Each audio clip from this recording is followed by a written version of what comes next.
तो बेटा आज का जो कॉन्सेप्ट है ना उसका नाम है कॉन्सेप्ट नंबर 17, री इशू ऑफ फॉरफिटेड शेयर। अब आप कहोगे गुरुजी ये कॉन्सेप्ट क्यों ले आए आप अचानक? भैया ये कॉन्सेप्ट ऐसा कॉन्सेप्ट है जो ज्यादातर सीए के एग्जाम में जरूर आता है। सीए वालों को ना सब कुछ पता होता है कि बच्चा कहाँ कमजोर है और वो ऐसा ही क्वेश्चन डालते हैं। देखो कोई भी कॉन्सेप्ट ना समझ लो गीता का ज्ञान है, जब तक आप उसको अप्लाई नहीं करोगे तब तक वो कॉन्सेप्ट अधूरा है। और अप्लाई कहाँ पे करोगे उसके लिए तो क्वेश्चन होता है। यूँ समझ लो कि कॉन्सेप्ट लगाम है और क्वेश्चन घोड़ा। लगाम पकड़नी आ गई ना तो दुनिया भर के घोड़े दौड़ा लो। कोई भी क्वेश्चन हो, कॉन्सेप्ट समझ में आ गया, क्वेश्चन समझ में आ गया। तो देखो भाई, आप कहोगे गुरुजी वो कैसा क्वेश्चन उठा ले रंग बिरंगा। देखो भाई ये क्वेश्चन में 3 बातें हैं, इसलिए मैंने इस क्वेश्चन को 3 कलर में कलर कर रखा है। कंपनी है जी ये पवन लिमिटेड, इसने बिल्डिंग भी खरीदी और पब्लिक को शेयर के लिए इनवाइट भी किया। उसके बाद एक शेयर होल्डर ऐसा था जिसने 500 शेयर का पैसा नहीं दिया। तो कंपनी का ये सारा का सारा अकाउंट आपको तैयार करके देना है। ज़्यादा अच्छा होगा चीज़ को स्टेप वाइज समझ ले तो बेटर समझ में आ जाएगी। तो सबसे पहले किसी भी चीज़ को समझने के लिए उसका ग्राफ बना लो। कंपनी के पास टोटल 5 लाख रुपए की कैपिटल है। कैपिटल समझ गए ना आप? पब्लिक का वो पैसा जो कंपनी को लौटाना है, पब्लिक से ले लिया। अब इस पैसे का कर क्या रही है कंपनी? कंपनी ने क्या किया, 2 लाख रुपए की बिल्डिंग परचेज कर ली। एक बात आपको बता दूं, जिससे बिल्डिंग खरीदी जाती है उसको बोला जाता है वेंडर। और कंपनी ने 2 लाख की बिल्डिंग के बदले में फुल्ली पेड शेयर दे दिए। ये कंपनी है और ये है वेंडर। वेंडर कंपनी को देगा बिल्डिंग, जिसके बदले में कंपनी वेंडर को देगी फुल्ली पेड शेयर। बस इतनी सी बात है। अगर आपको समझ में आ गई तो आपको ये बिल्डिंग वाला पोर्शन समझ में आ गया। अब बात करेंगे दूसरी। यहां पे कंपनी ने 30,000 शेयर 10 रुपए का एक है ये इशू कर दिए। और ये पैसा एक बार में पब्लिक से नहीं मंगवाया। ये जो पैसा है ना ये मंगवाया 4 किश्तों में। अब किश्तें आपको पता है, पहली बार तो कोई क्वेश्चन नहीं कर रहे।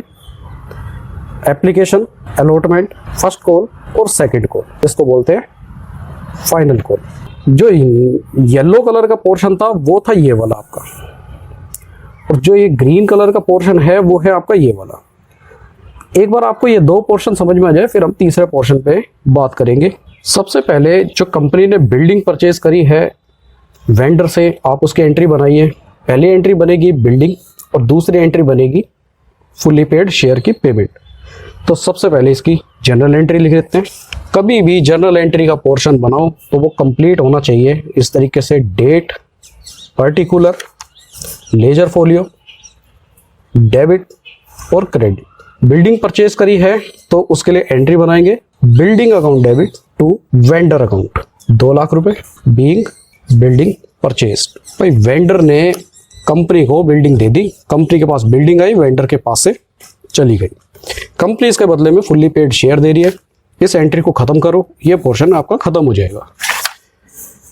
Vendor account debit to share capital account, ये 2 लाख रुपए की आपने पेमेंट कर दी। तो क्वेश्चन का आपका जो ये वाला पोर्शन था ये खत्म। दूसरे पोर्शन पे बात करेंगे। 30,000 शेयर को इस तरीके से मंगवाया गया कि 3 रुपए मांगेंगे एप्लीकेशन पे, 3 रुपए मांगेंगे हम अलॉटमेंट पे, 2 रुपए मांगेंगे हम फर्स्ट कॉल पे और 2 रुपए मांगेंगे फाइनल कॉल पे। जब एप्लीकेशन पर पैसा मंगवाया जाता है तो उसमें आपकी 2 बातें होती है। पहले मनी रिसीव होता है, फिर इस मनी को ट्रांसफर कर दिया जाता है शेयर कैपिटल में, मनी ट्रांसफर। अलॉटमेंट के टाइम पे कंपनी को पता होता है कि कितने शेयरों का पैसा आने वाला है, क्योंकि एप्लीकेशन पे एक बार फिक्स हो जाता है कि कितनी पब्लिक हमारी एप्लीकेशन पर इंटरेस्टेड थी। तो यहाँ पे होता है मनी ड्यू और यहाँ पे होता है मनी ट्रांसफर। सेम इसी तरीके से first call money due money transfer, और ऐसे ही हम फाइनल कॉल पे करेंगे मनी ड्यू और मनी ट्रांसफर। तो मेरे शेयर भाई बहनों, ये बात तो समझ में आ गई आपने कि किश्तों का पैसा 4 हिस्सों में मंगवाया। ये 10 रुपए एक बार में कंपनी नहीं मंगवाना चाहती, 4 किश्तों में पैसा मंगवा लिया। अब भैया जब एप्लीकेशन की बारी आई थी तो कंपनी को 3 रुपए के हिसाब से 30,000 शेयर पर पूरे 90,000 रुपए मिल गए। और कंपनी ने उठा के ये सारा का सारा पैसा ट्रांसफ़र कर दिया। जब अलॉटमेंट की बारी आई तो कंपनी को 3 रुपये के हिसाब से 30,000 शेयरों पे 90,000 रुपये मिल गए और ये सारा का सारा कंपनी ने पैसा उठाकर ट्रांसफ़र कर दिया। जब फर्स्ट कॉल की बारी आई तो कंपनी ने 30,000 शेयर पर 60,000 रुपये ड्यू कर दिए और इसी तरीके से फाइनल कॉल पर भी 60,000 ड्यू कर दिए। लेकिन कंपनी को कोई सपने तो आए नहीं कि हमारा कोई ना कोई शेयर होल्डर हमको धोखा देगा और हमारा पेमेंट रोक लेगा। 500 शेयर पर अशोक कुमार जी पेमेंट नहीं दिया तो कंपनी ने कोई बात नहीं, बैंक में जितना पैसा आएगा उतना कंपनी ने डाल दिया। 30,000 शेयरों पे मंगवाया था, 29,500 शेयरों पर ही पैसा आया 2 रुपये, तो कंपनी ने 59,000 अपने बैंक अकाउंट में ले लिए। लेकिन एक बात बताइए, जो आदमी शेयर का सारा पैसा चुकाएगा वही तो शेयर होल्डर बनेगा, वरना उसकी औकात क्या कंपनी के अंदर। कंपनी के रजिस्टर में ऐसे बंदे का नाम ही नहीं होना चाहिए जो शेयर खरीदने तो आ गया लेकिन उसकी जेब में रुपया नहीं है। तो भाई आप लोग कंपनी को क्या सलाह दोगे? भाई मेरे जैसा बंदा तो कंपनी को यही सलाह देगा कि उठाइए इसके शेयर और फॉर फीचर कर दीजिए। फॉर फीचर का प्रोसेस इस तरीके से होता है कि कंपनी के पास जो भी पैसा आ गया उस पैसे को जब्त कर लो और बाकी पैसे को छोड़ दो। अशोक कुमार जी से 500 शेयरों के 10 रुपये मंगवाए थे, अगर दे देता तो ये अमाउंट शेयर कैपिटल में क्रेडिट हो जाता। लेकिन जिस तरीके से इस बंदे ने धोखा दिया, हम इस पैसे को उठा के डेबिट कर देंगे ताकि कंपनी के अकाउंट में इसका पैसा चढ़े ही ना। हम इस 500 शेयरों को किसी और को इशू कर देंगे और अशोक कुमार जी ने जो हमारा पैसा रोक लिया उस पैसे को हम जब्त कर लेंगे। बाबूजी ने हमको एप्लीकेशन का अमाउंट दे दिया था, जैसा कि आपको पता है पूरा का पूरा पैसा आ गया। बाबूजी ने हमें अलॉटमेंट का भी पूरा का पूरा पैसा दे दिया। बाबूजी ने हमें फर्स्ट कॉल का पैसा नहीं दिया, फाइनल कॉल का पैसा नहीं दिया। ये पेड था, ये पेड था, ये नॉट पेड था और ये नॉट पेड। तो बाबूजी के हिसाब से हम 500 शेयरों पे 1500 तो बाबूजी यहाँ हमको पे कर चुके हैं, यहाँ 1500 पे कर चुके हैं और ये 1000 हमको पे नहीं किए। इसके 500 शेयरों को हमने डेबिट मारा, जो पैसा आ गया उसे आप क्रेडिट कर दीजिए। और ये अमाउंट जो है जो दे दिया, अब उसका ना कोई एप्लीकेशन नाम है ना कोई अलॉटमेंट नाम है, उठाइए और सीधा एक अकाउंट डालिए फॉर फीचर। फॉर फीचर के अंदर इसका पूरा का पूरा अमाउंट 3000 डाल दीजिए। तो आपके हिसाब से कितनी एंट्री हुई?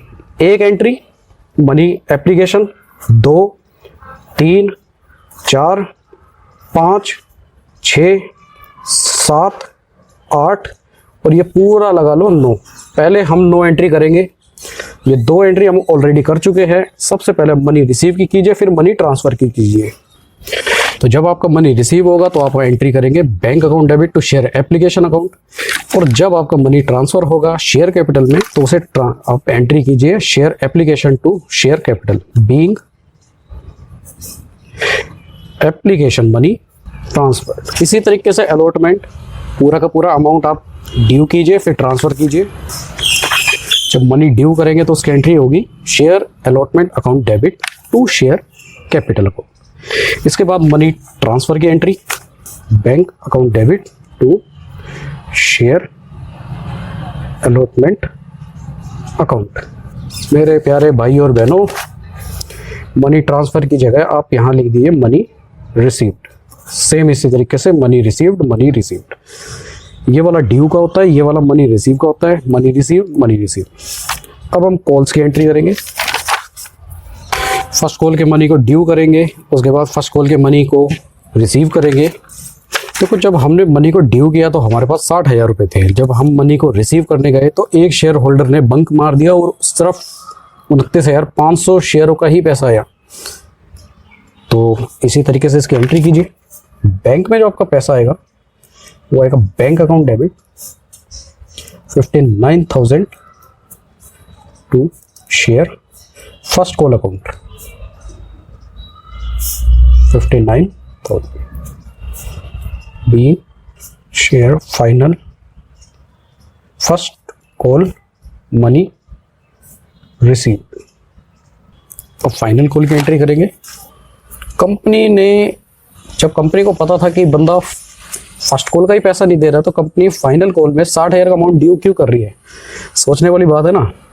देखिए वैसे तो अगर कंपनी एक्चुअलिटी में आती तो वो 59,000 पे ही ड्यू करती, लेकिन कई बार होता है ना, क्वेश्चन एक उम्मीद दिखाता है कि बंदा कोई बात नहीं फर्स्ट कॉल में अमाउंट नहीं दे रहा तो सेकंड कॉल में दे देगा, तो इसीलिए शायद कंपनी ने 60,000 से अपना ड्यू कर दिया।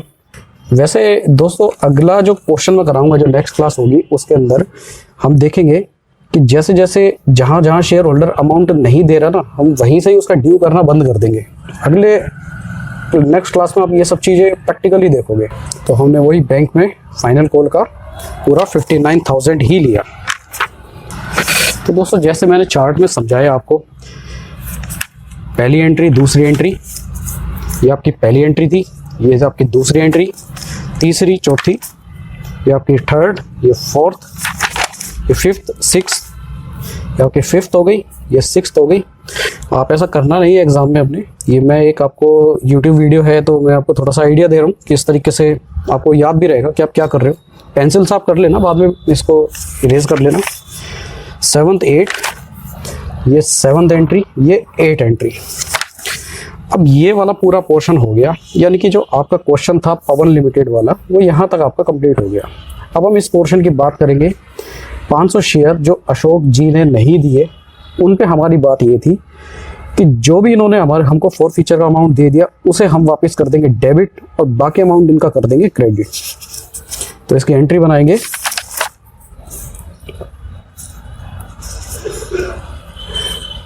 Share capital account debit, 5,000 share है, 10 ईच, जो हमने मांगे थे इनसे। 500 शेयर थे, 10 ईच, 5,000। क्या दे दिया इन्होंने? एप्लीकेशन और अलॉटमेंट दे दिया। 2 शेयर फॉर फीचर अकाउंट में गया। एप्लीकेशन अलॉटमेंट का 3,000 यहां हम डाल देंगे। फर्स्ट कॉल और फाइनल कॉल का अमाउंट नहीं आया, उसे डालिए आप। 2 share first call account, 2 share final call account, being share forfeited for non payment of 500 share at the rate of 4 each. आपका क्वेश्चन यहां तक कंप्लीट हो चुका है। बाद में लिखा गया कि कंपनी ने इन शेयरों को फॉरफिट किया और री इशू कर दिया 9 रुपीस में। देखिए जब हमने अपने शेयरों को इशू किया था, bank account debit to share capital, जब हम इन शेयरों को फॉरफिट कर रहे थे तो 500 शेयर थे। तो देखो जब हम इन शेयरों को फॉरफिट कर रहे थे तो हमको 500 शेयर पर 10 ईच चाहिए थे, जो कि फॉरफिट करने से हमको इस शेयर पे री इशू किया और हमें 9 रुपीस ही मिले। तो हमें जो 1 रुपये का नुकसान हुआ उसे हम फॉरफिट जो भी हमने शेयर किए उसी से ही कवर कर लेंगे, फॉर फीचर अकाउंट। देखो भाई कंपनी के पॉइंट ऑफ व्यू से आपको फायदा क्या हुआ? आपको फ्री फंड का 3000 मिल गया, 500 रुपये का आपका नुकसान खाया, तो 2500 रुपये का तो कंपनी को फायदा हुआ ना फोर फीचर में। उसे उठाइए और कैपिटल रिजर्व में डाल दीजिए।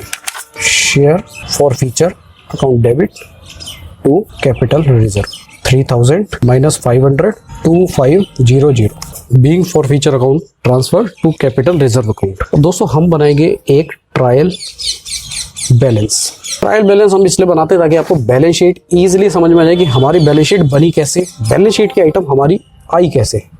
जब कंपनी एसेट्स खरीदने गई तो उसने वेंडर के अकाउंट को क्रेडिट किया और उसके बाद वेंडर के अकाउंट को डेबिट किया। इसका मतलब वेंडर के अकाउंट का अब हमारे अकाउंट्स में कोई लेना देना नहीं है।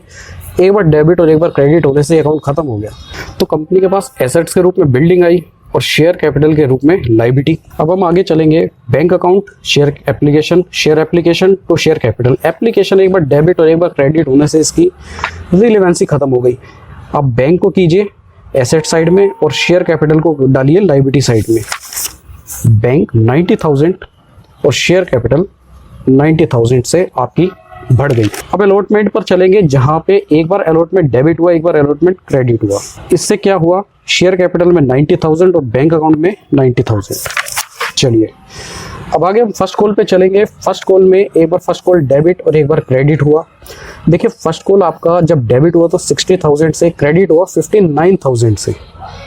बाकी का जो 1,000 है वो आपका यहाँ से कवर हो गया।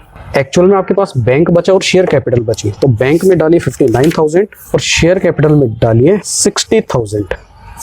ये सबसे अच्छा तरीका है आपको लेजर बनाने का। इसके लिए आपको लेजर बनाने की जरूरत नहीं, आपकी जर्नल एंट्री से ही काम हो जाता है।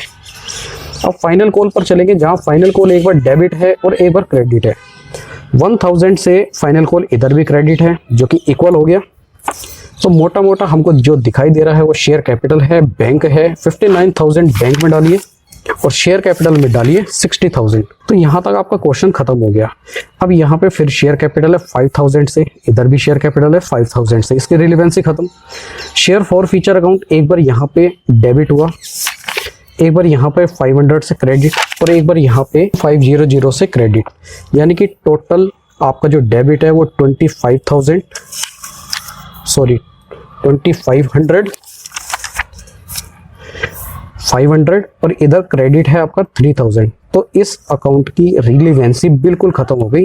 यहाँ से हम बैंक उठाएंगे 4500 और यहाँ से हम कैपिटल रिजर्व उठाएंगे 2500। तो एक तरीके से आपने जो भी ये जर्नल एंट्री की थी उससे आपके ये मतलब निकल कर आया। आपको ये सीधा बैलेंस शीट में दिखाना है। यहाँ का हम टोटल करेंगे 90 302,500। यहाँ का आपका टोटल आएगा 5 लाख। ये टोटल दोनों को मिलाएंगे 502500। इधर का टोटल उठाएंगे 502500। इसे हम बैलेंस शीट में डालेंगे। बैलेंस शीट आपको वीडियो के एंड में दिखाई दी जाएगी। इस पूरी की पूरी क्लास को नोट्स चाहिए तो गूगल ड्राइव से आप डिस्क्रिप्शन लिंक पर ले लेना। तो दोस्तों मिलेंगे अगली क्लास में। खुश रहिए, पढ़ते रहिए, बढ़ते रहिए। This is Prashant, sign of.